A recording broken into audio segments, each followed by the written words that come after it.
ನನ್ನ ಹೆಸರು ಶ್ರೀಕಾಂತ್ ನವಲ್ಗೀರ್ ಅಂತ. ನಾನು ರಂಗಾಯಣ ಪಾಸ್ವರ್ಡ್. ನಮಸ್ತೆ ಸರ್. ತಮ್ಮ ಕಂಪನಿಗೆ ನನಗೆ ಅವಕಾಶ ಕೊಟ್ಟಿದ್ದಕ್ಕೆ ತುಂಬಾ ಧನ್ಯವಾದಗಳು. ಏನು ಅವಕಾಶ ಅಂದ್ರೆ ಏನು ದೊಡ್ಡ ಅವಕಾಶ ಅಲ್ಲ ಬಿಡಿ. ಅಲ್ಲ, ತಮ್ಮ ಸಂದರ್ಶನ ಮಾಡೋದಕ್ಕೆ ಅವಕಾಶ ಕೊಟ್ಟಿದ್ದಕ್ಕೆ ತುಂಬಾ ಧನ್ಯವಾದ. ಮತ್ತೆ ನಮಗೆ ಟೈಮ್ ಕೊಡ್ತಾ ಇರ್ತೀರಿ.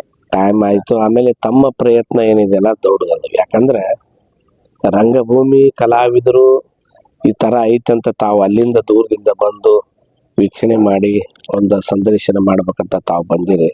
ಅದಕ್ಕೆ ತಮಗೂ ಧನ್ಯವಾದಗಳು. ಯಾಕಂದ್ರೆ ಎಲ್ಲರ ಹತ್ರ ಮನಸ್ಸು ಇರೋದಿಲ್ಲ ರಂಗಭೂಮಿ ಬಗ್ಗೆ. ಯಾಕಂದ್ರೆ ತಾವು ರಂಗಾಯಣದಲ್ಲಿ ತಾವು ಅಲ್ಲಿ ವಿದ್ಯೆ ಕಲ್ತಿರ, ಅಲ್ಲಿ ಸೇವೆ ಮಾಡಿರಿ. ಅದ್ರ ವೃತ್ತಿ ರಂಗಭೂಮಿ ಬಗ್ಗೆ ನೀವು ತಿಳ್ಕೊಬೇಕಂತ ಬಂದಿರಲ್ಲ. ಅದಕ್ಕಾಗಿ ಸಂಘದ ವತಿಯಿಂದ ನನ್ನ ವತಿಯಿಂದ ತಮ್ಮೆಲ್ಲರಿಗೂ ಧನ್ಯವಾದಗಳು. ಅಂದ್ರೆ ನಾನು ಯಾಕೆ ಈ ನೇಪಥ್ಯ ಕಲೆ ಮತ್ತು ಕಲಾವಿದರನ್ನ ಆಯ್ಕೆ ಮಾಡ್ಕೊಂಡೆ ಅಂತ, ನಾನೊಬ್ಬ ನೇಪಥ್ಯ ಕಲಾವಿದ.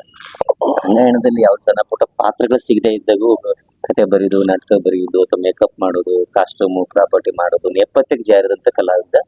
ಹಾಗಾಗಿ ನಾನು ಉತ್ತರ ಕರ್ನಾಟಕದ ಹುಡುಗ ಇರೋದ್ರಿಂದ ಉತ್ತರ ಕರ್ನಾಟಕ ವೃತ್ತಿ ರಂಗಭೂಮಿಯ ನೇಪಥ್ಯ ಕಲೆಗಳು ಮತ್ತು ಕಲಾವಿದರ ಬಗ್ಗೆ ಯಾಕೆ ಅಧ್ಯಯನ ಮಾಡಬಾರ್ದು ಅಂತ ವಿಚಾರ ಇಟ್ಕೊಂಡು ಇದನ್ನ ಮಾಡ್ತಿದ್ದೀನಿ ಸರ್. ಇದಕ್ಕೊಂದು IFA ಅಂತ ಒಂದು ಸಂಸ್ಥೆ ಇದೆ ಸರ್. ಸಂಸ್ಥೆ ಸಪೋರ್ಟ್ ಮಾಡ್ತಿದೆ ಈ ತರ ವರ್ಕ್ ಮಾಡೋದಕ್ಕೆ. ಹಾಗಾಗಿ ಸರ್, ನನಗೆ ತಮ್ಮ ಪರಿಚಯ ಹೇಳಿ ಸರ್. ತಮ್ಮ ಬಾಲ್ಯದಿಂದ ಹೇಗೆ ನಿಮ್ ಬದುಕಿತ್ತು, ನಿಮ್ ಪರಿಚಯ ಒಂದಿಷ್ಟು ಹೇಳಿ ನನಗೆ. ನಮ್ಮ ಪರಿಚಯ ಅನ್ನೋದಕ್ಕೆ ಏನಾಯ್ತಂದ್ರೆ, ಹಿಂದೆ ನಮ್ಮ ತಂದೆಯರು ಕಲಾವಿದರು. ಅವರು ಹವ್ಯಾಸಿ ಕಲಾವಿದರು ಅಂದ್ರೆ ಹಿಂದೆ ಗೋಕಾಕ್ ಕಂಪನಿ ಅಂತ ದೊಡ್ಡ ಕಂಪನಿ. ಅಲ್ಲಿ ಅವರು ನಮ್ದು ಗದಗ ಜಿಲ್ಲೆ, ಗದಗ ತಾಲೂಕು, ಕಲ್ಲೂರನ್ನು ಗ್ರಾಮ. ಅಲ್ಲಿ ಹುಬ್ಬಳ್ಳಿಗೆ ಹೋಗಿ ನಾಟಕ ನೋಡೋ ಚಟ, ಗದಿಗೆ ಬಂದ್ರೆ ನಾಟಕ ನೋಡೋ ಚಟ. ಆ ನಾಟಕ ನೋಡಕ್ಕೆ ಇಲ್ಲ ನಾನೊಬ್ಬ ಕಲಾವಿದ ಆಗ್ಬೇಕು, ನಾನು ಕಲಾವಿದ ಆಗಿದ್ರೆ ಹೆಂಗೆ ಅಂತಂದು ನಮ್ಮ ಅಪ್ಪರು ಅಲ್ಲಿ ಬಸವಣ್ಣಪ್ಪನವ್ರಿಗೆ ಕೇಳಿದಾಗ, ಯಪ್ಪ ನೀನು ಒಳ್ಳೆ ರೆಡ್ಡಿ, ನಿನಗೆ ದೊಡ್ಡ ಆಸ್ತಿವಂತದಿ, ನೀನ 100 ಮಂದಿಗೆ ಊಟ ಹಾಕವದಿ, ನೀ ಇದಕ್ಕೆ ಎದಕ್ಕೆ ರಂಗಭೂಮಿಗೆ ಯಾಕೆ ಬರ್ತಿ ಅಂದಾಗ, ಇಲ್ರಿ ನನಗದು ಅಂದ್ರೆ ನಮ್ಮ ಅಜ್ಜಗೆ ಒಂದು ಸ್ವಲ್ಪ ಕಲೆಯ ಬಗ್ಗೆ ಹುಚ್ಚಿತ್ತು. ದೊಡ್ಡ ಆಟ ಮಾಡೋದು ಅದು ಇತ್ತಂತ. ಅದು ನಾವು ನೋಡಿಲ್ಲ. ಯಾಕಂದ್ರೆ ನಮ್ಮ ಅಪ್ಪರೇ 94 ವರ್ಷಕ್ಕೆ ತೀರ್ಕೊಂಡ್ರು. ಅವ್ರು ಅದಕ್ಕಿಂತ ಮುಂಚೆ 100 ವರ್ಷ ಅದು ನಾವು ನೋಡೇ ನಮ್ಮ ಅಮ್ಮನ. ಅವ್ರು ಹೆಂಗೆ ಗೋಕಾಕ್ ಕಂಪ್ನಿಯಲ್ಲಿ ಪಾತ್ರ ಕಲ್ತರು, ಅಲ್ಲಿ ದುಡಿಯಾಕತ್ರು. ಅದಾಗಿಂದ ಮತ್ತು ಹಲವಾರು ಕಂಪ್ನಿಗೆಲ್ಲ ಹೋಗಿ ಸೇವೆ ಮಾಡಾಕತ್ರು ನಮ್ಮ ಅಪ್ಪರು. ಮಾಡಿಂದ ನಮ್ಮ ಅಲ್ಲೇ ಗೋಕಾಕ್ ಕಂಪ್ನಿಯಲ್ಲಿ ನಮ್ಮ ತಾಯಿಯರು ಅಂದ್ರೆ ಜಯಮ್ಮ ಅಂತ, ಅವರು ಶಿರ್ಷಿ ಅವರು ಹೊಟ್ಟಿಪಾಡಿಗೆ. ಯಾಕಂದ್ರೆ ಮನೆಯಾಗ ತೊಂದರೆ ಇತ್ತು. 3 ಮಂದಿ ಅಕ್ಕ ತಂಗಿಯರು, 2 ಅಣ್ಣ ತಮ್ಮರು. ಹೊಟ್ಟೆ ಜೀವನಕ್ಕೆ ಏನು ಮಾಡೋದಪ್ಪ ಅನ್ನೋದಕ್ಕಾಗಿ ಗುಬ್ಬಿ ಕಂಪ್ನಿಯಾಗ ಹೋಗಿ ಚಾನ್ಸ್ ಕೇಳಿದ್ರಂತ. ಏನಂತ ನಮಗೊಂದು ಪಾತ್ರ ಕೊಡ್ರಿ. ಇಲ್ಲೇನು ಮಾಡ್ತೀವಿ ಮನೆ ಪಾತ್ರ, ಇಲ್ಲಿ ನಮ್ಮಲ್ಲಿ ಇದ್ದವ್ರಿಗೆ ಇಲ್ಲ. ನೀವು ಅಂತಿಮುಕ್ಕಿಗೆ ಒಂದು ಗಾಳಿ ಬೀಸೋದೊಂದು ಅಂದ್ರೆ ಮಹಾರಾಜರ ಮುಂದೆ ಇದು ಅದಕ್ಕೇನ ಅಂತಾರೆ, ಸೇವಕಿ ಪಾತ್ರ. ನೀವು ಖಾಲಿ ಐತಿ, ಬೇಕಾದ್ರೆ 2 ಹೊತ್ತು ಊಟ ಐತಿ, ಬೇಕಾದ್ರೆ ಅದು ಮಾಡ್ಕೊಂಡು ನೀವು ಇರ್ರಿ ಅಂತಂದು ಮಾಡಿದ್ ಕೂಡ ಆಯ್ತು ಅಂತಂದು ನಮ್ಮಮ್ಮರ ತಾಯಿ ನಮ್ಮವ್ವ ಅಂದ್ಕೊಂಡು ಆ ಕಂಪ್ನಿಯಾಗೆ ಒಂದು ತಿಂಗಳ ದಿವಸ ಎಲ್ಲ ಇದ್ದು ಕೂಡ ಅವರೇ ಬೇಯ್ದರು ಮಾಲಕರು, ಗುಬ್ಬಿ ಕಂಪ್ನಿ ಮಾಲಕರು. ಅಲ್ಲಮ್ಮ ನಿಮ್ಮ ಕಡೆಯವರ ಗೋಕಾಕ್ ಕಂಪ್ನಿ ಅಂತ ಒಳ್ಳೆ ಕಂಪ್ನಿ ಐತಿ, ಅಲ್ಲಿ ಹೋದ್ರೆ ಅಂದ್ರೆ ಕಲಾವಿದರ ಕಾರ್ಖಾನೆ, ಅಂದ್ರೆ ಕಲಾವಿದರು ಆಗ್ಬೇಕಂದ್ರೆ ಆ ಕಂಪ್ನಿ ಹೋಗ್ಬಿಟ್ರೆ ತಯಾರು ಮಾಡಿಬಿಡ್ತಿದ್ರು ಅಂತಹ ಕಂಪನಿ. ಅವಾಗ ಅವರು ಅಲ್ಲಿ ಹೋಗಿ ಕೇಳಿದಾಗ, ಆಯ್ತಮ್ಮ ಬಾ, ಯಾವರು ಶಿರ್ಸಿನ, ಆಯ್ತು ಇರ್ರಿ ಅಂದಾಗ ಮತ್ತೆ ಅಲ್ಲಿ ಪಾತ್ರ ಕಲಿತು ಅಲ್ಲಿ ಒಂದು ಲೆಕ್ಕಕ್ಕೆ ನಟಿಯಾಗಿ ಮತ್ತು ಹಲವಾರು ಕಂಪ್ನಿಗೆ. ಆಮೇಲೆ ನಂತರ ಅಲ್ಲಿ ಅವರೇ ಕಂಪ್ನಿಯಾಗ ಬಳ್ಳಾರಿ ಕ್ಯಾಂಪಿಗೆ ನಮ್ಮ ಅಪ್ಪರು ಅಲ್ಲೇ ಇದ್ರು. ಬಸಪ್ಪ ಒಳ್ಳೆ ಹುಡುಗಿ ಐತಿ, ಮದುವೆ ಆಗ್ಬಿಡು, ಮತ್ತು ನೀನು ಊರಾನ ಹುಡುಗಿ ಒಳ್ಳೆ ಅಂತಿ ಅಂತಂದು ಅವರೇ ಅಲ್ಲಿ ಬಳ್ಳಾರಿ ಕ್ಯಾಂಪಿಗೆ ಮದುವೆ ಮಾಡಿಕೊಟ್ರು. ಕಟ್ಟಿಂದ ಮತ್ತು ಮದುವೆನೂ ಆದರೂ ಒಳ್ಳೆ ನಟರು ಅಂತ ಅನ್ಸ್ಕೊಂಡ್ರು. ಮತ್ತು ಇದು ಕಂಪ್ನಿ ಚಟ ಇನ್ನಷ್ಟು ಜಾಸ್ತಿ. ಅಂದ್ರೆ ಹೋಗೋದೈತಿ, ಕಂಪ್ನಿ ಮಾಡೋಣ, ನಾನೊಂದು ಕಂಪ್ನಿ ಮಾಡ್ತೀನಿ ಅಂತಂದು ಹೋಗೋದು. ಊರಾಗ 2 ಎಕರೆ ಹೊಲ ಮಾರೋದು. ಆಗಿನ ಕಾಲಕ್ಕೆ 150, 250 ರೂಪಾಯಿಗೆ ಮಾರ್ಯಾರ. ಈಗ 1 ಎಕರೆಗೆ ಅಲ್ಲಿ ನೋಡಿದ್ರೆ 30 ಲಕ್ಷ ಐತಿ. ಅಂಥದ್ದು ಆಗಿನ ಕಾಲಕ್ಕೆ 200, 250 ರೂಪಾಯಿಗೆ ಎಕರೆ ಹೊಲ ಮಾರೋದು, ಕಂಪ್ನಿ ಮಾಡೋದು. ಅವರು ಕರ್ಕೊಂಡು ಮತ್ತು ಅಲ್ಲೇ ನಾವು ನಮ್ಮ ಅಣ್ಣ, ಇನ್ನೊಬ್ರು ಗುರುರಾಜ್ ಅಂತ ದೊಡ್ಡಣ್ಣ, ನಿಂಗರಾಜು, ಸಿದ್ದಪ್ಪ ಅಂತ, ಇರ್ಪಾಕ್ಷಿ, ಮಂಜು, ಪ್ರೇಮ, ರೇಣುಕಾ, ಲಾಸ್ಟ್ ನಾನು 9 ಜನ ಮಂಟೇಶ್ ಅಂತ. ಎಲ್ಲರೂ ನಾವು ನಾಟಕ ಕಂಪ್ನಿಯಾಗ ಹುಟ್ಟಿದ್ವಿ. ಅವಾಗಿನ ಕಾಲ ಅಂದರೆ ಈ ಥರ ತಗಡೆ ಟೆಂಟ್ ಹಾಕಿ ಎಷ್ಟು ಶಿಸ್ತುಬದ್ಧವಾಗಿ ಫ್ಯಾನ್ ಹಾಕಿ ಎಷ್ಟು ಸಂಗೀತದ ಸೌಂಡ್ ಹಾಕಿಲ್ಲ. ಅವಾಗ ಏನಿತ್ತು, ಒಂದು ಹಾರ್ನ ಕಟ್ತಿದ್ವಿ, ಒಂದು ಪ್ಲೇಟ್ ರೆಕಾರ್ಡ್ ಇಡ್ತಿದ್ವು, ಪ್ಲೇಟ್ ರೆಕಾರ್ಡ್ ಹಾಕ್ತಿದ್ವಿ, ಸುತ್ತ ಅರಿವಿ ಕಟ್ತಿದ್ವಿ ಮಾಡ್ಕೊತ ಅಲ್ಲಿ ಅದ್ರ ಜೊತೆ ಯುದ್ಧೇಂದ್ರ ಗೋಪಾಲ್ ಅವರು ಏಕ ಪಾತ್ರ ಅಭಿನಯ ಮಾಡ್ತಾರೆ. ಅವರು ಬರೋರು ನಮ್ಮ ಕಂಪ್ನಿಯಲ್ಲಿ. ಯಳವಾಳ ಸಿದ್ದಯ್ಯ ಸ್ವಾಮಿಗಳಂತ ಮಹಾನ್ ನಟರು ಅವರು ಬರೋರು. ಹಿಂಗೆಲ್ಲ ದಿನೇಂದ್ರ ಗೋಪಾಲ್ ಹಿಡಿದು ಪ್ರತಿಯೊಬ್ಬರು ಮಹಾನ್ ಕಲಾವಿದರು ಎಲ್ಲರೂ ಈ ಕಂಪ್ನಿಯಾಗ ಇದ್ರು. ಮಾಡ್ಕೊಂತ ಇಲ್ಲಿ ಶಾಲೆ ಕಲ್ತಿಲ್ಲ. ಹಿಂದೆ ಹಲವಾರು ಕಡೆ ನಾನು ಕಲ್ಲೂರಾಗಿಟ್ರು, ಅಲ್ಲೆಲ್ಲ ನಮಗೆ ನಮ್ಮ ದೊಡ್ಡಪ್ಪರ ಮನೆಯಾಗ ಇನ್ನೇನಪ್ಪ ಶಾಣೆ ಹಾಕಪ್ಪ ಅಲ್ಲಿ ಶಾಲೆಗೆ ಹೋಗೋದು ಅಂತ ನಮ್ಮ ತಂದೆಯರು ಹೋದಾಗ ಅಲ್ಲಿ ಶಾಲೆಗೆ ಹಚ್ಚಿದ್ರು ನಮ್ಮ ಅಪ್ಪರು. ಆದರೆ ಅಲ್ಲಿ ಮನೆಯಲ್ಲಿ ಯಾರೂ ಇಲ್ಲ, ನಮ್ಮ ದೊಡ್ಡವರ ಮನೆಯಲ್ಲಿ ಇತ್ತು. ಅವಾಗ ಅವರು ಏನು ಮಾಡಿದ್ರು, ಏನು ಶಾಲೆಗೆ ಹೋಗಿ ನಡಿ ಹೊಲಕ್ಕೆ ಹೋಗೋಣ, ಅಲ್ಲಿ ಹೊಲ ಕಾಯಲ್ಲಿ ರಾಜ್ಕುಮಾರ್ ಅವರ ಸೊಸಿನ ತೊಗೋಣ, ಅವ್ರು ಬಡ ಮಕ್ಕಳು ಬೇಡ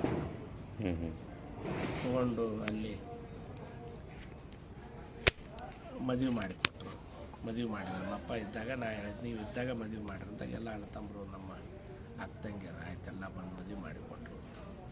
ಮತ್ತು ಅಲ್ಲಿ 20-21 ವರ್ಷ ಅಲ್ಲಿ ಸೇವೆ ಮಾಡಿದ್ವಿ. ಅವರು ನಮಗೆ ದೊಡ್ಡ ಅವಕಾಶ ಕೊಡೋಕ್ಕಿಂತ ತಂದೆ ತಾಯಿಗಿಂತ ಹೆಚ್ಚಿಂದ ಅವರು ಪ್ರೀತಿ ಕೊಟ್ಟರು, ಅಭಿಮಾನ ಇಟ್ಟರು. ನಮ್ಮ ಹುಡುಗ ಬೆಳೆದ ನಮ್ಮಲ್ಲಿ. ಅದರ ನಂತರ ಮತ್ತು ವೃತ್ತಿ ರಂಗಭೂಮಿ ಇತ್ತಾಗ ಒಲವು ಬರಾಕತ್ತು. ನಾಟಕ ಸಿನಿಮಾ ಎಲ್ಲ ಧಾರಾವಾಹಿ ಇವೆಲ್ಲ ಹೊಂಟು ಅಂದಾಗ ನಮ್ಮ ಅಣ್ಣರು ಎಲ್ಲ ದೂರ ಆ ಕಂಪ್ನಿ ಈ ಕಂಪ್ನಿಯಾಗೆಲ್ಲ ಇರ್ತಿದ್ರು. ಅವ್ರನ್ನೆಲ್ಲ ಕಟ್ಕೊಂಡು ಒಂದು ಕಂಪ್ನಿ ಮಾಡ್ಯಾರಪ್ಪ. ನಮ್ದು ಅಪ್ಪರ ಹೆಸರು ಇಟ್ಕೊಂಡು ಹಿಂದಿತ್ತಲ್ಲ, ಆ ಸಂಸ್ಥೆ ಇಟ್ಕೊಂಡು ಒಂದು ಸಂಸ್ಥೆ ಮಾಡೋಣ, ಕಲಾವಿದ್ರು ಬೆಳೆಸೋಣ, ಹೊಸ ಪೀಳಿಗೆ ತರೋಣ. ನಮ್ಮವ್ರು ಅದಾರ, ನಮ್ಮವ್ರು ಬರಲಿಲ್ಲ ಅಂದ್ರೆ ಹೊಸ ಪೀಳಿಗೆ ಕೊಡೋಣ, ಅನುಭವ ತಗೋಣಂತ ಈ ಸಂಸ್ಥೆ ಮತ್ತು 2012ರಾಗ ಉದ್ಭವ ಮಾಡಿದ್ವಿ. ಹಾವೇರಿಯಿಂದ ಮಾಡಿಂದ ಎಲ್ಲರೂ ಒಳ್ಳೊಳ್ಳೆ ನಾಟಕಗಳು ಬರ್ಸಿದ್ವಿ. ಮಹೇಶ್ ಕಲ್ಲೋಡ್ ಅಂತ, ಆಮೇಲೆ ಹಲವಾರು ನಾಟಕದವರು ಕೆಲವು ಮಂದಿ ಬಂದರು, ಕವಿಗಳಿಗೆ ಅವಕಾಶ ಕೊಟ್ಕೊಂಡು. ಏನೂ ಇರಲಿಲ್ಲ, ಎಲ್ಲ ಬಾಡಿಗೆ ಸಾಮಾನೆಲ್ಲ ಇದ್ದು. ಆದರೂ ನಾವು ಸ್ವಲ್ಪ ದುಡ್ಡದಲ್ಲಿ ಒಂದಿಟ್ಟು ಅಮೌಂಟ್ ಇಟ್ಟಿದ್ವಿ. ಆ ಅಮೌಂಟ್ ತೊಗೊಂಡು ಒಂದು ಕಂಪನಿ ಕಟ್ಕೊಂಡು ಎಲ್ಲ ಹುಡುಗರು ಕಟ್ಕೊಂಡು ಹಂಗೆ ಪ್ರಯೋಗ ಮಾಡ್ಕೊತ ಬಂದ್ವಿ. ಒಳ್ಳೆ ನಾಟಕ ಕೊಟ್ವಿ, ಒಳ್ಳೆ ಹೆಸರು ಬಂತು ಎಲ್ಲರಿಗೂ. ಹೊಸಬರಿಗೆ ತಗೊಂಡು ಯಾರು ಬರ್ತಿರಪ್ಪ ಬರ್ರಿ, ಹೊಸ ಪ್ರಯತ್ನ ಮಾಡ್ಕೊಂತ ಹಂಗೆ ಪ್ರಯತ್ನ ಮಾಡ್ಕೊಂತ ಬಂದ್ವಿ. ಈಗ ಕಲ್ಲೂರು ಕಂಪ್ನಿ ಅಂದ್ರೆ ಒಳ್ಳೆ ನಾಟಕ, ಒಳ್ಳೆ ನಾವು ಕಲಾವಿದರ ಥರ ಒಳ್ಳೆ ತರಬೇತಿ ಇರ್ತೈತಿ ಅನ್ನೋ ಒಂದು ಪ್ರಯತ್ನ ಜನದ್ದೈತಿ. ಇಲ್ಲಿ ಕಲ್ದಾಗ ಮಾಡೀವಿ. ಈಗ ಎರಡೂವರೆ ತಿಂಗಳಾಯ್ತು. ಒಳ್ಳೊಳ್ಳೆ ನಾಟಕ ಕೊಟ್ಟು ಜನರ ಅಭಿಮಾನ ಭಾಳ ಗಳಿಸಿದ್ವಿ. ಯಾಕಂದರೆ ಒಂದೇ ನಾಟಕ ಈ ಊರಲ್ಲಿ ನಮ್ಮ ಒಂದೊಂದು 80 ಪ್ರಯೋಗ ಬಂದ ನೋಡ ಬಂಗಾರಿ ನಾಟಕ ಪ್ರಯೋಗ ಮಾಡಿದ್ವಿ. ಒಳ್ಳೆ ಕಲೆಕ್ಷನ್ ಆಯಿತು, ಹೆಸರು ಬಂತು. ಈಗಾದರೆ ಇನ್ನೂ ಹೊಸ ಪೀಳಿಗೆ ಅವಕಾಶ ಕೊಡೋದು. ಯಾಕಂದರೆ ನಾವು ಕಟ್ಟಂಥ ಅನುಭವ ಏನಿದೆಯಲ್ಲ ಭಾಳ ಕಷ್ಟ. ಅದ್ರ ಜೊತೆ ನಮ್ಮ ಮಕ್ಕಳಾಯಿತು, ನಮ್ಮ ಶ್ರೀಮತಿ ಆಯಿತು ಸವಿತಾ ದಂಡಿನ, ಅವರು ಪ್ರಯತ್ನ, ಅವರು ರಂಗ ಹೋಗಿ ಗೊತ್ತಿಲ್ಲ, ಆದರೂ ಇತ್ತಾಗೆಲ್ಲ ತಿಳ್ಕೊಂಡು ಇಷ್ಟೆಲ್ಲ ಅವರು ಕೂಡಿ ಅವರು ಬಡದಾಡಿ, ಯಾರು ಇಲ್ಲಾಂದ್ರೆ ಬೋರ್ಡಿಂಗ್ ಮಾಡೋದು, ಹೊರಗಡೆ ಅದು ಕಸ ಹುಡುಕೋದು, ತಮ್ಮದೇ ಒಂದು ಸೇವೆ ಮಾಡ್ಕೊತಾರೆ. ಶ್ರೀಮತಿನೂ ಹೆಗಲು ಕೊಟ್ಟು ಜೀವನ ಪೂರ್ತನೂ ಕಷ್ಟನೇ ಅನುಭವಿಸಿದ್ರು. ಸುಖ ಎಂದು ಕಂಡ್ವಿ ಅಂದ್ರೆ ಫುಲ್ ಕಲೆಕ್ಷನ್ ಹೊಡೆದು ಕೊಂಡಿವಿ. ಅದೇ ಸುಖ, ದೊಡ್ಡ ಸುಖ. ನಾವು ಅನೇಕ ದೇವಿ ಸುಖ ಅವಾಗಷ್ಟೇ. ಇಲ್ಲ ಜೀವನ ಪರ್ಯಂತ ಕಷ್ಟನೇ ಜೀವನ. ಅದೆಂಥ ಕಷ್ಟ ಅಂದರೆ ಅದು ನೋಡಬಾರ್ದು. ಹಚ್ಚಿ ಮಳೆ ಹೊಡೆಯೋದು ಆಗಿನ ಕಾಲದಾಗ ಬಟ್ಟೆ ಸತಿ ಇಲ್ಲ, ಅದೊಂದು ಚಡ್ಡಿ ಹಾಕೊಂತೀವಿ ಒಂದು ಮತ್ತು ಯಾರ ಮನೆಗೆ ನೋಡ್ಬಿಡಿ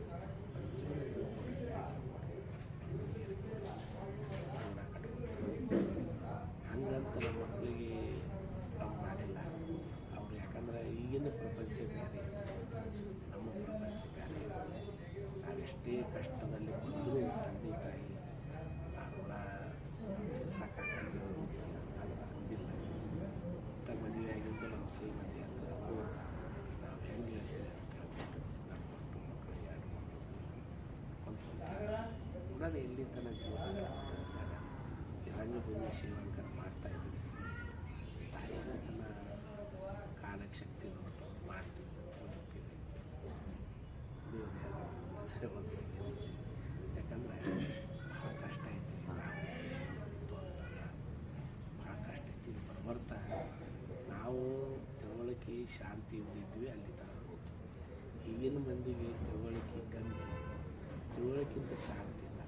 ಯಾರೋ ಒಂದು ಮಾತಾಡೋದು ಏನೋ ಮಾತಾಡ್ತಾರೆ. ನಾವು ಏನು ಮಾತಾಡಿದ್ರೆ ಮಾಲಕರಲ್ಲಿ ಬಂದು ನಾವು ಹಿಂಗೆ ಶುಟ್ಟಿ ಮಾಲಕಲ್ಲಿ ತಡಿಕೊಂಡು ಮಾಲಕಲ್ಲಿ ಬಂದಾಗ ತಡಿಪ ಹಿಂಗೆ ಆ ಮರ್ಯಾದೆವಾಗಿತ್ತು. ಈಗ ಮಾಲಕಲ್ಲಿ ಬಂದಿರ್ತಾನೆ, ಕಾಲ ಮೇಲೆ ಕಾಲ ಸಿಗರೇಟ್ ಹಾಕ್ತಾನೆ, ಆಮೇಲೆ ಪಾನ್ ಪರ ಕೊಡ್ತೀನಿ ಅಂದರೆ ಆಗಿನ ಶಿಸ್ತು ಬಂದು ವಸ್ತು. ಯಾಕಂದ್ರೆ ಅದೇ ನಮಗೆ ಉಳಿದಿತ್ತು. ಯಾವ ಆಸ್ತಿಗಿಂತ ಯಾವ ಆಸ್ತಿನೂ ಬೇಡ. ಆವಾಗಿನ ಪ್ರೀತಿ, ಆವಾಗಿನ ಕಷ್ಟ ಇದ್ದರೂ ಸುಖನೇ ಅಂತ. ಅಂದರೆ ಆ ಕಷ್ಟ ಇದ್ದರೂ ಸುಖ ಅಂದರೆ ಎಷ್ಟು ಪ್ರೀತಿಯಿಂದ ಕಾಣೋರು ಅಂದ್ರೆ ಕಲಾವಿದ್ರು. ನಾವು ಒಂದು ಯಾವುದೋ ಪಾತ್ರ ಮಾಡಿ ಒಂದು ಹಾಡಿ ಹೊರಗೊಂಡು ಬರ್ತಿದ್ವಿ, ಬರೀ ಊಟ ಮಾಡಿ ತಿಂತಾರೆ ಕರೆಯೋದು. ಇವು ನಾಟಕದವ್ರು ನೋಡೋ ಅಂತಲ್ಲ. ಅವಾಗ ಹಂಗಲ್ಲ. ನಾವು ಜಳಕ ಮಾಡಿ ಮುಂದಿನ ರಾತ್ರಿ 10 ಗಂಟೆ ಶಿವನ 3 ಗಂಟೆಗೆ 3:30 ಬಿಡ್ತಾರೆ. ಮುಂಚೆನೆ ನಾವು ಫ್ರೆಶ್ ಆಗಿ ಹೊಂಟ್ವಿ ಅಂದ್ರೆ ಅದೇ ಪ್ರೀತಿನ ಅಭಿಮಾನ ಕರಿತೀವಿ. ಕಲಾವಿದ್ರು ಬರೀ ಬೇಕಲ್ಲ, ಏನು ಅಷ್ಟ ಮಾಡಿದ್ರು ಮಾಡಿ ಚೆನ್ನಾಗಿ ಮಾಡಿದ್ರು, ಒಳ್ಳೆ ಪಾತ್ರ ಮಾಡಿದ್ರು, ಒಳ್ಳೆ ಹಾಡಿದ್ರು ಹೇಳ್ತೀವಿ. ಇಲ್ಲಿ ನೋಡ್ತಾರೆ, ಇಲ್ಲೇ ಈಗಂಕ ಶಿಲ್ಪಿ ಬಂದು ಒಳ್ಳೆ ಪಾತ್ರ ಮಾಡ್ತಿದ್ದೀವಿ, ಶಿಲ್ಪಿ ತಗೊಂಡು. ಆದರೆ ಏನಾಯ್ತಂದ್ರೆ ಆಗಿನ ಕಾಲನೇ ಬೇರೆ, ಈಗಿನ ಕಾಲನೇ ಬೇರೆ. ಆದರೂ ಈಗ ರಂಗು ಬೆಲೆ ಇಲ್ಲ ಅಂತಲ್ಲ, ಐತಿ. ಅದನ್ನು ನಾವು ಉಳಿಸ್ಬೋದು. ಆ ಶಿಸ್ತು ನಯ ನೋಡಿ ಆಮೇಲೆ ಆ ಥರ ನಾಟಕ ಕೊಟ್ಟು ಇನ್ನೂ ಇವಾಗ ಬಂಗಾರ ತೆರೆ ಅಂತ ಹೆಸರು. ಬೆಳ್ಳಿ ಸಿನಿಮಾ ಎಷ್ಟೊತ್ತಿದ್ರು ನಶಿಸಿ ಹೋಗುದೆ. ಇದು ಬಂಗಾರ ತೆರೆ. ಎಂದಿದ್ರು ಬಂಗಾರದಂಥ ಮನುಷ್ಯನ ಟೈಪ್ ಹಂಗೆ ಸೂರ್ಯಚಂದ್ರಂತೂ ಇದಕ್ಕೆ ಸಾವು ಅಂಕರ. ನಾವೇ ದುಡ್ಡು ಸಾಯ್ಬೇಕು, ಇದಕ್ಕೆ ಸಾವು ಅಂಕರ ಇಲ್ಲೇ. ಯಾಕಂದ್ರೆ ಭಾಳ ಐತ್ರಿ. ಯಾಕಂದ್ರೆ ನಾವು ನೋಡಿದ್ರೆ ಇಂತಿಂಥ ಕಲಾವಿದ್ರು ಹಿಂದೆ ಯಾವುದು ತಪ್ಪಲೂ ಅಲ್ಲ. ಇಂಥ ಕಲಾವಿದ್ದಿನ ಪಟ್ಟಿ ಒಳಗೆ ಹಾಕ್ಬಿಟ್ಟಿದ್ವಿ. ಅವರು ಎಲ್ಲದ ಸಂಡಾಸ ಮಾಡಿ ಹೋದ್ರೆ ಏನು ಒಳಗೆ ಹಾಕಿ. ಯಾಕಂದ್ರೆ ಸೇವೆ ಅಲ್ಲ, ನಾವು ಯಾವುದೂ ಕೆಟ್ಟತನ ಅಂತ. ಈಗಿನ ಯಾರು ಅಲ್ಲಿದು ಮಾಡಿದ್ರೆ ಸುಳೆ ಮಗ ಅಂತ, ಸುಳೆ ಮಗ ಹಿಂಗೆ ನೋಡಿ ನಿಂತು ಪಾಠ ಮಾಡಿದ್ರೆ ಒಂದೇ ಇಲ್ಲ. ಯಾರೋ ತಪ್ಪು ಮಾಡಿ ನಮ್ಮವರು ಅಂದರೆ ಅದೇ ನಮ್ಗೆ ಇಲ್ಲಿ ಥರ ಉಳಿಸ್ಕೊಂಡು ಯಾವ ರೊಕ್ಕ ರೂಪಾಯಿ, ಯಾವ ಆಸ್ತಿ, ಯಾವ ಹೆಸರು ಅಲ್ಲ. ಸೇವೆಯಲ್ಲಿರುವ ಸಮಾಧಾನ ಅವರ ಕೀರ್ತಿಯಾಗಿ ಹೋಗುತ್ತೆ. ಯಾಕಂದರೆ ಅದಕ್ಕಾಗಿ ಮಹಾತ್ಮ ಗಾಂಧಿ ಅಂತ ಒಬ್ಬರೇ ಪ್ರಪಂಚಕ್ಕೆ. ಅವರು ಮಹಾತ್ಮ ಯಾಕಂದ್ರೆ ಶಾಂತಿಯಿಂದ ಮಹಾತ್ಮ. ಹಂಗೆ ಶಾಂತಿಯಿಂದ ನಾವು ಏನು ಬೇಕಾದ ಗಳಿಸ್ಬೋದು. ಶಾಂತಿ ಇರಬೇಕು.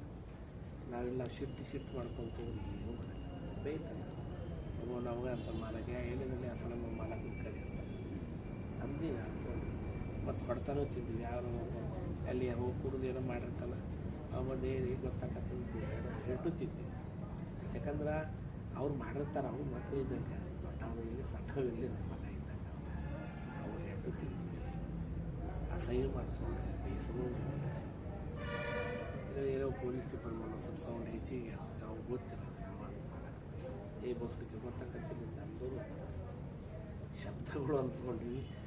ಮತ್ತು ಆಮೇಲೆ ಅವರ ಬಂದು ಹೊಗಳಿದವರು ಅಂತ ಪಾಪ ಮಾಡಿ ಹೋಗ್ಬಿಟ್ಟು ಸರ್ ನಾ ಏನು ಅನ್ನೋರು ಅದನ್ನು ಸಹಾಯ ಮಾಡಿದವರು ಸಹಾಯ ಧರ್ಮ ಮಾಡಿದ್ರು. ಬಟ್ ಏನಾಯ್ತಪ್ಪ, ಜೀವನ ಅಂತ ಕಟ್ಕೊಂಡ್ಬಿಟ್ಟಿವಿ. ಜೀವನ ಮಾಡಬೇಕಂತ ಆಸೆ ಐತಿ. ಕಾಲು ಕೈ ನಿಂತಾಗ ಮತ್ತೆ ಮಕ್ಕಳಿಗೆ ಇಷ್ಟ ಅನಿಸುತ್ತೆ. ಅದಕ್ಕೆ ನಾವೇನೈತಿ ಹೊಸ ಪೀಳಿಗೆ ಬರಲಿ, ನಿಮ್ಮಂತ ರಂಗ ಬಗ್ಗೆ ತಿಳ್ಕೊಳ್ಳಿ. ಯಾಕಂದರೆ ಇದು ಮುಗಿಯೋದಲ್ಲ, ಎಲ್ಲ ಮುಗಿತೈತೆ, ಇದು ಮುಗಿಯೋದೇ ಅಲ್ಲ. ರಂಗಭೂಮಿ ಮುಗಿಯೋಕ್ಕೆ ಸಾಧ್ಯತೆ ಇಲ್ಲ. ನಾವು ಕಂಡಾಗ ಎಲ್ಲ ಕೆಲವೊಬ್ರು ಅಂತಾರೆ ಮಾಲಕರು ಮುಗಿತೀನಿ ಎಲ್ಲರೂ ಕಲಾವಿದರು ಸಿಗೋಲ್ರು ಕಲಾವಿದರು ಆಗಂಗಿಲ್ಲ. ಆಮೇಲೆ ಕಾಸ್ಟ್ಲಿ ಪೇಮೆಂಟ್ ಆಗೈತಿ, ಸೆಟ್ ಆಗ್ತಾಯಿಲ್ಲ. ಯಾಕಂದರೆ ನಾವು ದುಡಿಯೋದ್ರಿಂದ 10 ದಿವಸ 15 ದಿವಸ 20 ದಿವಸ 50 ದಿವಸ 5 ರೂಪಾಯಿ 10 ರೂಪಾಯಿ 20 ರೂಪಾಯಿ ಹಿಂಗೆ ಕೊಡ್ಕೊಂಡು ಅಂದ್ರೆ ಆಗಿನ ಕಾಲ ಹಂಗಿತ್ತು. ಯಾರು 10 ರೂಪಾಯಿ ಕೊಟ್ರಂದ್ರೆ 2 ರೂಪಾಯಿದ ನಾಷ್ಟ ಮಾಡ್ತಿದ್ವಿ, 8 ರೂಪಾಯಿ ಇಟ್ಕೊಂಡು. ಅಂದರೆ ಈಗಿನ ಕಾಲ ನೀವು 10 ರೂಪಾಯಿ ಚಾಕ್ಲೇಟ್ ಕೊಡಲ್ಲ ಹುಡುಗರಿಗೆ. ಆದರೆ ಕೊಡೋದೇ ಈಗಿನ ಕಾಲ ಆದರೆ ಒಂದು ಸ್ವಲ್ಪ ಉಳಿಸ್ಕೊಂಡು ಜೀವನ ಕಟ್ಕೊಳ್ತು ಒಂದು ಐತಿ. ಸಾವಿಲ್ಲದ ಒಂದಂದರೆ ರಂಗ ಭೂಮಿಗೆ ಸಾವು ಎಲ್ಲದಕ್ಕೂ ಐತಿ. ಈಗೇನು ಯೂಟ್ಯೂಬ್ ಅಂತ ತೆಗೆದಾರೆ, ಆಮೇಲೆ ಸಣ್ಣ ಚಿತ್ರ ಮಾಡಿಬಿಡ್ತಾರೆ, ಎಲ್ಲದಕ್ಕೂ ಸಾವೈತಿ. ರಂಗಭೂಮಿ ಸಾವೇ ಇಲ್ಲದ ಒಂದೊಂದು ಇದಕ್ಕೆ ಎಲ್ಲ ತೋರಿಸಬೇಕಲ್ಲ. ನಾವು ಮತ್ತೊಬ್ರದ್ದು ನಾಳೆ ಧಾರಾವಾಹಿ ತೋರಿಸ್ಬೋದು, ಸಿನಿಮಾದವ್ರು ಹಿಂಗೆ ಮಾಡ್ತಾರಂತ ತೋರಿಸ್ಬೋದು. ನಿಜವಾದ ಉಳೀಲಿ. ನಾವು ಅಷ್ಟೇ ಅಲ್ಲ, ಇನ್ನೂ ಎಷ್ಟೋ ತಲೆ ಮಾಡಿ ಬಂದರೂ ಸೂರಜ್ ಚಂದ್ರ ಉಳ್ಳಿ ಅಂತ ನಾವೇ ಅಷ್ಟೇ. ನಾವು ಕಷ್ಟಪಟ್ಟಿವಿ, ಆಗೈತೆ, ಎಲ್ಲ ಒಳ್ಳೆಯದಾಗೈತಿ, ಅನುಭವ ಕಟ್ಟಿವಿ, ಇದು ಮಾಡಿವಿ. ನಮ್ಮವರು ನಮ್ಮ ಮಕ್ಕಳು ಮಾಡ್ಯಾರ ಕಂಪ್ನಿಯವರು ಅನುಭವ ತೊಗೊಂಡಾರ ಮಾಡ್ತಾರೆ, ಒಳ್ಳೆಯದಾಗಲ್ಲ. ಸರ್, ಇಲ್ಲಿವರೆಗೂ ತಮ್ಮ ಕಂಪ್ನಿಗೆ ಯಾವ್ಯಾವ ನಾಟಕ ಆಗೈತಿ? ಈಗ ಫಸ್ಟಿಗೆ ಏನಿತ್ತಲ್ಲ, ನಮ್ಮ ಅಪ್ಪರ ಪ್ರಾರಂಭ ಮಾಡಿದಾಗ ಇವು ಹಳೆ ನಾಟಕ ಅಂದರೆ ಧರ್ಮದೇವತೆ, ಅದು ಮುಟ್ಟಾಳಮ್ಮ ಅಂತ ಆಡ್ತಿದ್ವಿ, ತಾಯಿ ಅರಿಶಿನ ಕುಂಕುಮ, ಮತ್ತು ಕೈಲಾಗದ ಗಂಡ ಕೆಲಸ ಕಂಡ, ಆಮೇಲೆ ಟಿಪ್ಪು ಸುಲ್ತಾನ್,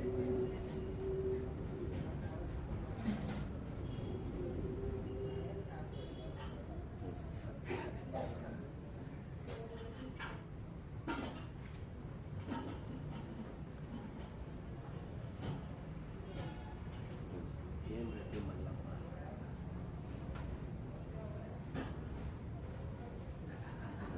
ರೇಣುಕಾ ಯಲ್ಲಮ್ಮ,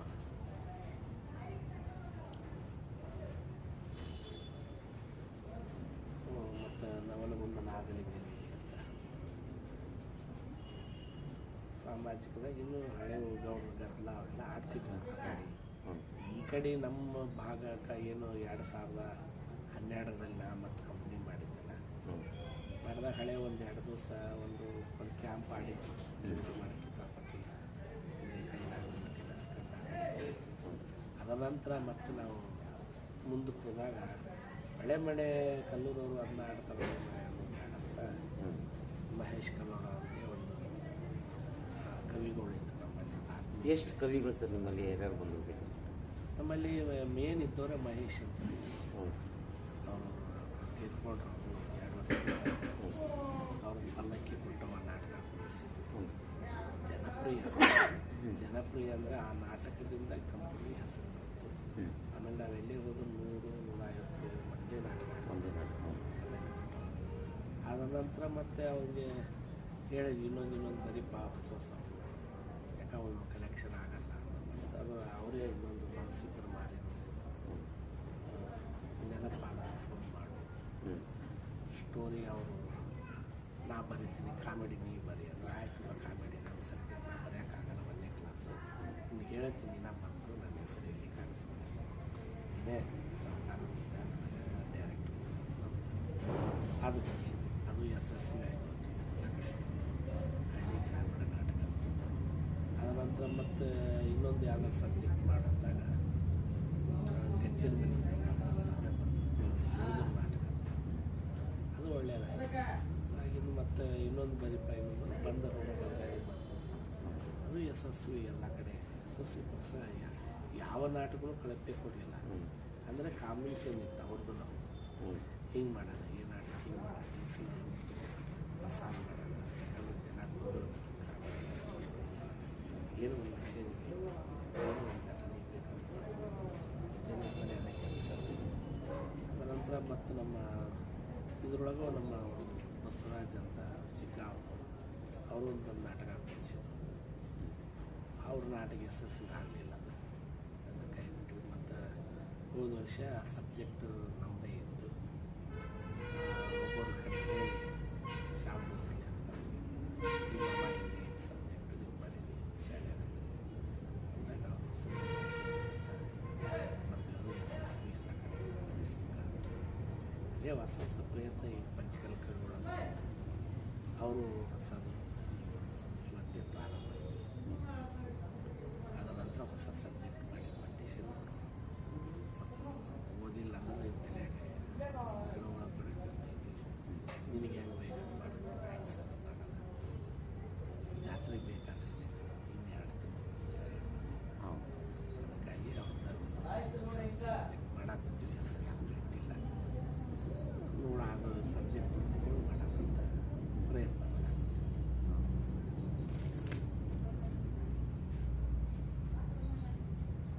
ಸರ್, ತಮ್ಮ ಕಂಪ್ನಿ ಶುರು ಮಾಡಿ ಎಷ್ಟು ವರ್ಷ ಆಯಿತು? ಒಂದು ಎಲ್ಲೆಲ್ಲಿ ನೀವು ಕಂಪ್ನಿ ನಾಟಕ ಆಡಿದ್ದೀರಿ? ಈಗ ಬನಶಂಕರಿ ಬಿಟ್ರ, ಸಿಸಿ ಬಿಟ್ರ? ಫಸ್ಟಿಗೆಲ್ಲ ಏನೈತಲ್ರಿ, ಅಪ್ಪರ ಕಾಲದಾಗ ಎಲ್ಲ ಊರು ಮುಟ್ತಾವೆ, ಎಲ್ಲ ಊರು ಮಾಡ್ಯಾರ. ಬಳ್ಳಾರಿ, ಹೊಸಪೇಟೆ, ಗದಗ, ಗ್ರಾಮೀಣವಾಗಿ ಎಲ್ಲ ಮಾಡ್ಯಾರ. ಈಗ ನಾವು ಉದ್ಭವ ಆದಮೇಲೆ 2012ಕ್ಕೆ ಹಾವೇರಿ ಮಾಡಿದ್ವಿ. ಅಲ್ಲಿಂದ ಗುತ್ಲ ಮಾಡಿದ್ವಿ. ಗುತ್ಲದಿಂದ ಬೈಲೊಂಗಲದಿಂದ ಕುಕ್ನೂರು ಅಂತ ಇಲ್ಲಿ, ಅಲ್ಲಿಂದ ಬನಶಂಕರಿಯಿಂದ ಮತ್ತು ಆ ಕಡೆ ರಾಯಬಾಗ್ ಹತ್ರ ಅಂಕಲಿ ಅಂತ ಅಲ್ಲಿಂದ ಹೊಸಪೇಟೆ ಮಾಡಿದ್ವಿ. ಹೊಸಪೇಟೆಯಿಂದ ಮತ್ತು ವಾಪಸ್ ಇಲ್ಲಿ ಮುದುಗಲ್ ಮಾಡಿಕೊಂಡು ಅಲ್ಲಿ ಒಳ್ಳೆ ಕಲೆಕ್ಷನ್ ಆಯಿತು, ಕೈ ಹಿಡಿತಲ್ಲಿ. ಅಲ್ಲಿಂದ ಗೊಡಚಿ ಜಾತ್ರೆ ಹೋದ್ವಿ. ಗೊಡಚಿಯಿಂದ ಗೊಡಚಿ ಮುಗಿಸ್ಕೊಂಡು ಸೀದಾ ಕೊಪ್ಪಳ ಮಾಡಿದ್ವಿ. ಕೊಪ್ಪಳ ಮುಗಿಸ್ಕೊಂಡು ಮೈಲಾರ ಮಾಡಿದ್ವಿ. ಆ ವರ್ಷ ಮೈಲಾರ ಮುಗಿಸ್ಕೊಂಡು ಅಲ್ಲಿ ಹೊಸರಿತ್ತಿ ಆಗಿದ್ದು ಮತ್ತು ದಾವಣಗೆರೆಯಿಂದ ರಾಣೆಬೆನ್ನೂರಿಂದ ತುಮಕೂರು, ಈ ಕಡೆ ಬರ್ತಿ ಮುಗಿಸ್ಕೊಂಡು ಮತ್ತೆ ಆ ವರ್ಷನೇ ಮತ್ತು ಕೊಪ್ಪಳಕ್ಕೆ ಬಂದ್ವಿ. ಕೊಪ್ಪಳ ಮಾಡ್ಕೊಂಡು ಮತ್ತೆ ಮೈಲಾರ ಅಂತ ತಪ್ಪಿಸಿಲ್ಲ, ಕಾಯಂ ಮೈಲಾರ ಮುಗಿಸ್ಕೊಂಡು ವಾಪಸ್ಸು ಅಲ್ಲಿಂದ ಇಲ್ಲಿ ಕಲಗಟ್ಟಿಗೆ ಅಂತ ಕಲಗಟ್ಟಿಗೆ ಮುಗಿಸ್ಕೊಂಡು ಆ ವರ್ಷ ಅಲ್ಲಿ ಕಡಗಾವ್ ಮುಗಿಸ್ಕೊಂಡು ಯಾದಗಿರಿ ಮಾಡಿದ್ವಿ. ಅಲ್ಲಿಂದ ಯಾದಗಿರಿ ಮಾಡ್ಕೊಂಡು ಯಾದಗಿರಿಯಾಗ ಅಷ್ಟು ಕಷ್ಟ ಆಯಿತು. ಅಲ್ಲಿಂದ ಸೊಂಡು ಮಾಡಿಸ್ಕೊಂಡು ಅಲ್ಲಿ ಮುಗಿಸ್ಕೊಂಡು ಮತ್ತು ಕೊಪ್ಪಳ, ಇದು ಕುಕ್ನೂರು ಬಂದ್ವಿ. ಆ ವರ್ಷ ಗಾಡಿ ಮುಗಿಸ್ಕೊಂಡು ಮತ್ತು ಕೊಪ್ಪಳ, ಮೈಲಾರದಿಂದ ಸಿರಿಸಿ ಮತ್ತು ಮೊದಲ ವರ್ಷ ದಾವಣಗೆರೆಯಿಂದ ನ್ಯಾಪ್ತಿ ಮಾಡಿಕೊಂಡು ಮತ್ತು ಗೊಡಚಿಯಿಂದ ಬದಾಮಿ ಬಂದ್ವಿ. ಮೈಲಾರ ಮುಗಿಸಿದ್ವಿ. ಮೈಲಾರದಿಂದ ಸಿರಿಸಿಗೆ ಬಂದ್ವಿ. ಲಾಕ್ಡೌನ್ ಆಯಿತು. ಒಂದು ವರ್ಷ ಕರೆ ಬರ್ತೀವಿ ನಿಂತು. ಆಮೇಲೆ ಅದನ್ನೆಲ್ಲ ಮುಗಿದ ಗದಗ ನಮ್ಮ ಅಪ್ಪರ ಕಾಲಕ್ಕೆ ಮಾಡಿದ್ದು 35-40 ವರ್ಷ ಆಗಿತ್ತು. ನಮ್ಮ ಮನೆ ಪಕ್ಕದಲ್ಲಿ ಮಾಡಿದ್ವಿ. ಒಳ್ಳೆ ದೊಡ್ಡ ಕಲೆಕ್ಷನು. ಆಮೇಲೆ ಇದನ್ನು ಸತ್ರ ಮಾರೇಗೌಡು 251 ಪ್ರಯೋಗ ನಾಟಕ ಏನೇನು ದಾಖಲೆ ಅಲ್ಲಿ ಹಂಗೆ ಆ ನಾಟಕ. ಅಲ್ಲಿ ಮತ್ತೊಂದು ಕರೋನಾ ಬಂತು. ಅಲ್ಲಿ ಕಂಚಿನಗಟ್ಟಿ ಅಂತ ಮೈಲಾರ ಮಾಡಿದ್ವಿ. ಕರೋನಾ ಸಂಬಂಧ ಮುಗಿಸ್ಕೊಂಡು ಅಲ್ಲಿ ಹೋದ್ವಿ. ಅಲ್ಲಿ ಜಾಗ ಕೊಡಲಿಲ್ಲ, ಊರು ಹೊರಗೆ ಹಾಕಿದ್ವಿ. ಅದೇ ಕಲೆಕ್ಷನ್ ಮುಗಿಸ್ಕೊಂಡು ಮತ್ತು ಗದಗ ಬಂದ್ವಿ. ಅಂದ್ರೆ 17 ತಿಂಗಳ ಕ್ಯಾಂಪ್ ಮಾಡಿದ್ವಿ. ಒಳ್ಳೆ ಮತ್ತು ಯಾಕಂದ್ರೆ ಊರ ಹಚ್ಕೊಂಡಿದ್ರು ರಿಲೇಷನ್ ಪಾಪ ತೊಂದರೆ ಮಾಡ್ಕೊಂಡು ಒಂದು ಮಣಿ ಮಾಡಿಕೊಂಡು ಮತ್ತು ವಾಪಸ್ ಕಡೆ ಬನಶಂಕರಿ, ಮೈಲಾರ ಜಾತ್ರೆ ಈ ಸದ್ಯ ಮಧ್ಯೆ ಬೇಡ ಇಲ್ಕ ಒಟ್ಟು ಹಂಗೆ ಕಂಟಿನ್ಯೂ ರನ್ನಿಂಗ್ ಇರ್ತೈತಿ. ಅನ್ನೋದು ನನ್ನ ಸಂಸ್ಥೆ ಯಾವತ್ತು ಬಂದು ಯಾವತ್ತು ಏನು ಕ್ಯಾಂಪ್ಲೋಜ್ ರಜೆ ಇರ್ತದಲ್ಲ, ಆ ರಜೆ ಅಷ್ಟೇ 5 ದಿವಸ 8 ದಿವಸ ಕಿತ್ತು ಹಾಕೋದಿರ್ತೈತಿ. ಆಮೇಲೆ ಎಲ್ಲ ಸೌಂಡ್ ಲೈಟಿಂಗ್ ತೋರಿಸ್ಬೇಕು, ಅವಾಗಷ್ಟೇ ರಜೆ. ಕರೋನಾ ಬಂದಾಗಿತ್ತಷ್ಟೇ ಬಂದ ನಾಳೆ ಕಲಾವಿದರು ಎಲ್ಲ ಟೂರಿಗೆ ನಾವೆಲ್ಲ ದೇವಸ್ಥಾನಕ್ಕೆ ಹೋಗ್ಬೇಕು 10 ದಿವಸ ರಜೆ ಇಟ್ಟಿರ್ತೀವಿ. ಅದು ಮಾರ್ಚ್ ಏಪ್ರಿಲ್ ಮೇ ಆ ಟೈಮ್ ಜಾತ್ರೆ ಎಲ್ಲ ಮುಗಿಸ್ಕೊಂಡು, ಯಾಕಂದ್ರೆ ಬಿಸಿಲು ಇರ್ತೈತಿ, ನಾಟಕ ನೋಡೋಲ್ಲ. ಅವಾಗ ಒಂದು 10 ದಿವಸ ಕಲಾವಿದರು ಇಬ್ಬರು ದೇವಸ್ಥಾನ ಉಳಿಕಿದ ರಜೆನೇ ಇಲ್ಲ, ವರ್ಷ ಪೂರ್ತಿ ಇರುತ್ತೆ. ವರ್ಷ ಪೂರ್ತಿ. ಈಗ ಜಾತ್ರೆಯಲ್ಲಿ ಸ್ವಲ್ಪ ಸಮಸ್ಯೆ ಆಗಲ್ಲ, ಏನೇ ಇಲ್ಲಂದ್ರೂ ಜಾತ್ರೆ ಕಲೆಕ್ಷನ್ ಆಗುತ್ತೆ, ಬದುಕು ನಡೆಯುತ್ತೆ, ಫುಲ್ ಬ್ಯುಸಿ ಇರ್ತಾರೆ. ಆ ಜಾತ್ರೆ ಸಂಭ್ರಮ ಬೇರೆ. ಹೌದು, ಜಾತ್ರೆ ಇಲ್ಲದ ಸಮಯದಲ್ಲಿ ಹೇಗೆ ನಿಭಾಯಿಸ್ತೀರಿ ಕಂಪ್ನಿ? ಏನಿಲ್ಲ, ಏನಾಗಿತ್ತಂದ್ರೆ ಈಗ ಮುದ್ದೆಬೇಳೆ ಮಾಡಿ ಅಲ್ಲಿ ಉಗುರುಗಳಿಗೆ ಬಂದಿವು ಪಾವನ ಸಮಿತಿ 1 ಲಕ್ಷ ಉಗುರುಗಳಕ್ಕೆ ಮಾಡಿದ್ವಿ 2 ವರ್ಷದಿಂದ. ಅದು ಒಳ್ಳೆ ಕಲೆಕ್ಷನ್ ಇತ್ತು. ಕಲೆಕ್ಷನ್ ಆಗಿ ತಂದಾಗ ಅದಕ್ಕೆ ಬರ್ರಿ ನೀವು ಬರ್ರಿ. ಮುದ್ದೇಬೇಳೆ ಜಾತ್ರೆ ಅಂತ ಬಂದಿದೆ, ಅಲ್ಲಿ 8 ಲಕ್ಷ ಬಂತು. ಥಿಯೇಟ್ರು ಅಲ್ಲೇ ಬಿಟ್ಟ ಬಂದ್ಬಿಟ್ಟು ಸಾಲಕ್ಕೆ. ಮತ್ತಿಲ್ಲಿ ಇಲಕಲಕ್ಕೆ ಬಂದ್ವಿ, ಡ್ರಾಮ ಬಂದಿದೆ ನಮ್ಮ KBR ಡ್ರಾಮಾ ಕಂಪ್ನಿ. ಇಲ್ಲಿ ಬಂದ್ವಿ, ಸಾಧಾರಣ ಹಂಗೆ ಹೊಂಟು ಲಾಸ್ ಐತಿ, ಸಿಕ್ಕಾಪಟ್ಟೆ ಐತಿ. ಆದರೆ ಏನಾಗೈತಂದ್ರೆ ಕಲಾವಿದರು ಮಕ್ಕಳು ಮರಿಗಳು ಕಟ್ಕೊಂಡು ಬಂದಿರ್ತಾರೆ ನಮ್ಮಲ್ಲಿ. ಹೀಗಾಗಿ ನಾನು ಸ್ವಲ್ಪ ಕಂಪ್ನಿ ಬಂದಿಲ್ಲ, ಅವರು ನಮ್ಮನ್ನ ವೀಕ್ಷಣೆ ಮಾಡ್ತಾರೆ. ಕಲೆಕ್ಷನ್ ಇಲ್ಪ ಮತ್ತು ಜಾತ್ರೆ ಇತ್ತು ಅಂತ ಹೇಳ್ತಾರೆ, ನೋಡ್ರಿ ಅವ್ರು ನಮ್ಮ ಕೈ ಇದ್ದಾಗ ಅವ್ರು ಕೇಳ್ತಾರೆ, ಇದ್ದಾಗ ಕೊಡ್ತೀವಿ. ಮತ್ತು ಅವ್ರ ಏನಾರ ಮನೆಗೆ ತೊಂದರೆ ಇತ್ತಂದ್ರೆ ಒಂದು 10,000 ಕೊಡಿ, 5,000 ಕೊಡಿ ಅಂದಾಗ ಏನೋ ಮಾಡಿ ಅವ್ರು ಕೊಟ್ಟಿರ್ತೀವಿ. ಈಗ ನಾವು ಹೋಗಿ ಮನ್ಯಾಗ ಕುಂದ್ರಬೋದು, ಅದು ಲಾಸ್ ಐತೆ ಅಂದಾಗ. ಆದರೆ ಎಲ್ಲರೂ ಅದನ್ನೇ ಮಾಡ್ಕೊಂಡು ಕುಂತ್ರೆ ಅದು ಕಲಾವಿದ ಉಳ್ಳೇದು ಯಾವಾಗ ಬೆಳೆದು ಯಾವಾಗ. ಈಗ ಎಷ್ಟೋ ಕಂಪ್ನಿ ಬಂದ್ ಮಾಡ್ಯಾರ ಈ ವರ್ಷ, ಅದು ನಾವು ಬಂದ್ ಮಾಡಿಲ್ಲ. ಆಗಲಿ ಬಿಡಲಿ ಹೆಣ್ಮಕ್ಳು ಹಂಗೆ ಅವು ಹಳೆಯಾಗು ಎಲ್ಲ, ಅದು ನಮ್ಮದು ಕಳ್ಳು ಬಳ್ಳಿ ಇದ್ದಂಗ ಮಾಡ್ಕೊಂತ ಹೊಂಟಿದ್ದೀವಿ. ನೋಡೋಣ, ಇಲ್ಲ ಹುಟ್ಟಿದ್ದೀವ್ರು ಹುಲ್ಲಂಕರ ಮೇಸಲ್ಲ. ಇವತ್ತಿನ ನಾಳೆ ಏನೋ ಒಂದು ಎಲ್ಲ ಸುತ್ತ ಹಾಕಿ ಒಂದು 20 ಲಕ್ಷ ಹೋಗಿತ್ತು, ಎಲ್ಲರೂ ದೇವ್ರ ಕೈ ಹಿಡಿದು ನಾವು ಅಷ್ಟ ಪ್ರಯತ್ನ. ಬ್ಯಾಸರ ಆಕತಿ, ಏನಪ್ಪ ಇದು ಇಷ್ಟೆಲ್ಲ ದುಡಿದು ಇಷ್ಟು ಡೈಲಿ ಮತ್ತು 10-12 ಸಾವಿರ ಕೈಲಿ ಹಾಕೋದು ಭಾಳ ಕಷ್ಟ ಆಗುತ್ತೆ. ಅದು ನಮಗೂ ಬ್ಯಾಸರ ಆಗುತ್ತೆ.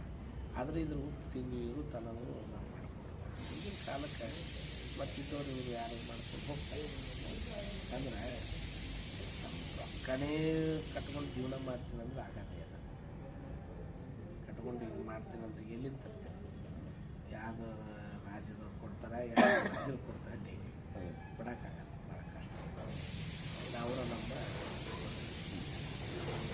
ಮತ್ತು ಈ ಪ್ರೇಕ್ಷಕರು ಬರ್ತಾರಲ್ಲ, ಯಾವ ರೀತಿ ನಾಟಕಗಳನ್ನ ಎಕ್ಸೆಪ್ಟ್ ಮಾಡ್ತಾರೆ, ಸ್ವೀಕರಿಸ್ತಾರೆ?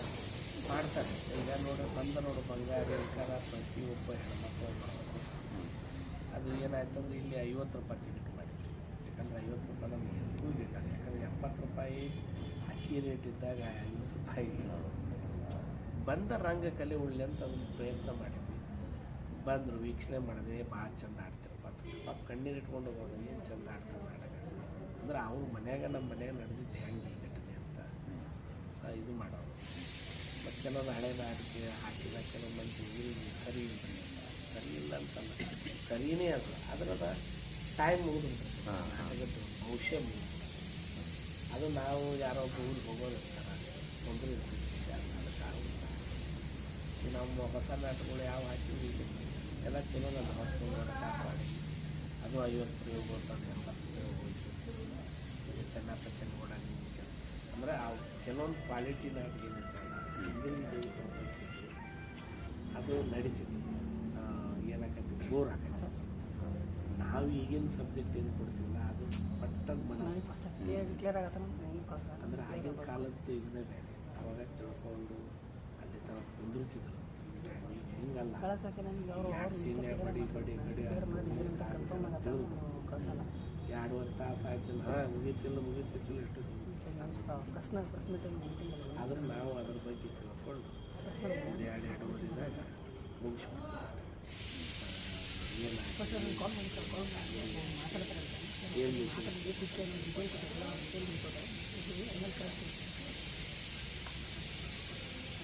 ಆದರೂ ತುಂಬ ಹೇಳೋದು ತುಂಬ ಹೇಳೋದೇ ಇಲ್ಲ ಎಲ್ಲ ಹೇಳ್ಕೊಂಡು ಕುಂತ್ರೆ ಈಗ ಒಂದು ದಿವಸ ಮುಗಿದ ಅದು 3 ದಿವಸ ನಾವು ನಮ್ಮದು ಅಂದರೆ ಹೀಗೆ ಹೇಳೋದು ಹೋಗೋದು ಅಂದ್ರೆ ಈಗೂ ಇಲ್ಲ ಹೇಳಕ್ಕಿಲ್ಲ ಯಾವ ಊರನ್ನ ಕಲೆಕ್ಷನ್ ಆಗ್ತದೆ ಅವ ಒಂದು ನಾಟಕ ಹಾಕಿದ್ರೆ ಅದ್ರ ಚಲೋ ಸಟ್ಟು ಚಲೋ ಒಳ್ಳೆ ಸೌಂಡು ಒಳ್ಳೆ ಲೈಟಿಂಗ್ ಒಳ್ಳೆ 20 ದಿವಸ ಮೇಲೆ ಮತ್ತೆ ಏನು ಹಾಕಿದರೆ ಚಲ ಇಲ್ಲ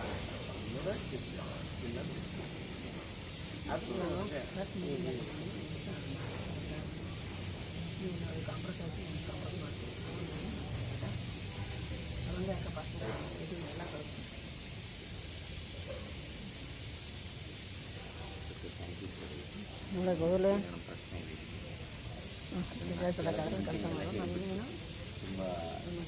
ತುಂಬ ಜರ್ನಿ ಅಂದರೆ ಕಲಾವಿದರ ಒಬ್ಬ ಕಲಾ ಅದು ಬಿಡೋಕ್ಕಾಗಲ್ಲ ಇಲ್ಲಿ ಒಳಗಡೆ ಬಂದ ಮೇಲೆ ಆ ಋಣ ತೀರಿಸಲೇಬೇಕಾಗತ್ತೆ ಹಾಗೆ ಸೆಳೆತಲ್ಲ ಎಳ್ಕೊಂಬಂದ್ಬಿಡುತ್ತೆ ಈಗ ಎಂಥಾದ್ರೆ ನಮ್ಮ ಮಗನ ಬೇಯ್ತಾರೆ ಎಲ್ಲೇ ಕೆಲಸಕ್ಕೆ ಹೋಗ್ತೀವಿ ನೋಡೋಕ್ಕಾಗಲ್ಲ ಬಡದ ಯಾರಿಲ್ಲ ಅಂದ್ರೆ ನೀನೇ ಈಗೂ ಕೆಲಸ ಅದರಿಂದ ಅನ್ನ ತಿಂತೀವಿ ಅದರಿಂದ ಅನ್ನ ತಿಂತೀವಿ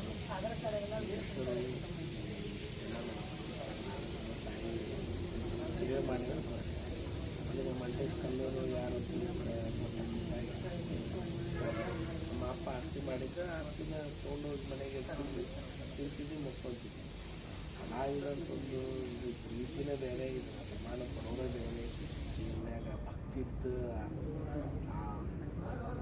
ಏನು ಶಿಸ್ತು ಆಮೇಲೆ ಹೊಗಳತ್ತಾರ ಒಬ್ಬ ಮನುಷ್ಯ ಬಂದು ಎಂತೋ ಒಬ್ಬ DC ಬಂದು ಏನಂತಾರಂದ್ರೆ ಕರಿ ಒಬ್ಬ ಮಾಲಕ ಕರಿ ಯಾರೋ ಏನು ಸೂಪರ್ ಮಾಡಿದ್ರು DC ನಮಗೆ ಕಲಾವಿದ ವ್ಯಕ್ತಿತ್ವ ಎಲ್ಲಿ ಅಂತ ನಾವು ಕೋಟಿಗಟ್ಟಲೆ ಆಸ್ತಿ ಐತಿ ಮನೆ ತಿಳ್ಕೊಂಡು ಕುಂತ್ರೆ ಅದು ನೆಮ್ಮದಿ ಇರೋದು ಅದಕ್ಕೆ ರೋಗಗಳು ಜಾಸ್ತಿ ಇದು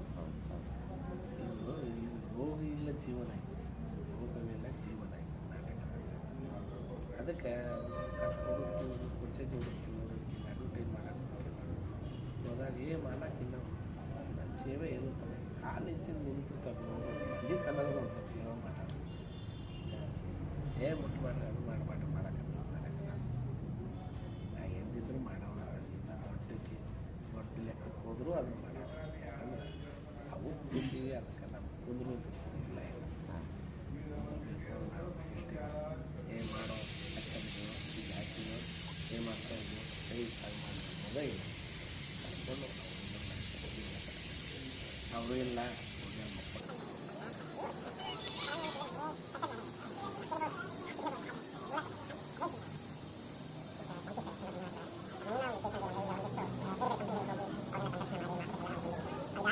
ಮಕ್ಕಳು ಇಲ್ಲ